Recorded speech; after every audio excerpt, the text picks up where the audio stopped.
The first book of the Bible that I ever read was 1 Samuel. I was 17 years old and I had no background in the Bible whatsoever, but it happened to be the book that opened up when I decided to begin reading the Bible for the first time. Although I had no idea what was going on, I was immediately hooked. The story was fresh and it was gripping and it was even scandalous. There was heartache, there was love, there was war, there was sex, all of the universal themes in life that not only managed to capture the attention of a teenager like myself, but really of anyone from any time or any place. And in the middle of all of this, swirling around kind of like the eye of a storm, was God. The books that we call 1st and 2nd Samuel are actually a single volume in Hebrew, which is the original language of the Old Testament. And although Samuel's name is attached to both of these books, 1st and 2nd Samuel, we don't actually know exactly who wrote the book or exactly where it was written.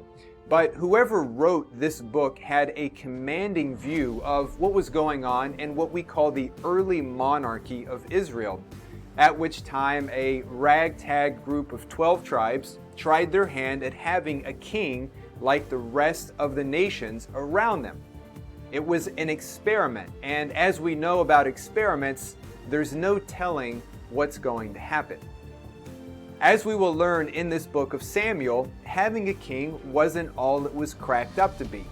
Kings, after all, are thoroughly flawed individuals with weaknesses, biases, tempers, and fears. The Israelites thought that having a king to rule them would offer them protection and the ability to dominate that small patch of land that these people called home.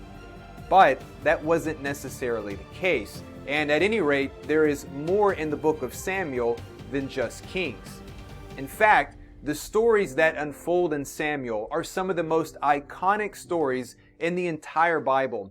It's in this book that we encounter a woman whose faith changes the course of history, a shy man whose demons get the best of him in the end, and a son who's caught in the struggle between family obedience and personal courage.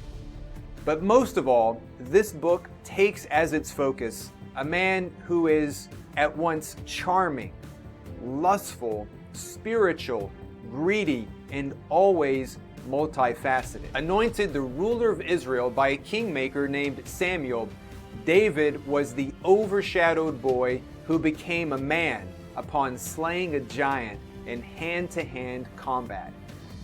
The fight between this teenage boy and this giant became the stuff of legends. And not surprisingly, it was this same boy who grew into a violent man, a lustful man, but also a highly spiritual man that killed with his right hand and worshiped with his left. David is the most complex figure in the entire Bible, and he's also the most three-dimensional character. There's no one quite else in the story of Scripture that is so closely and intimately described. And in this book, we see the whole picture.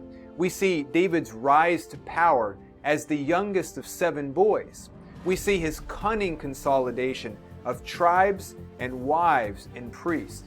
We see his fall from grace, and we also see his recovery of a fractured kingdom that's restored only by the eternal promises of God. The book of Samuel is timeless because it plumbs the depths of the human condition, revealing all of its beauty, uncovering all of its shame, and laying bare everything in between.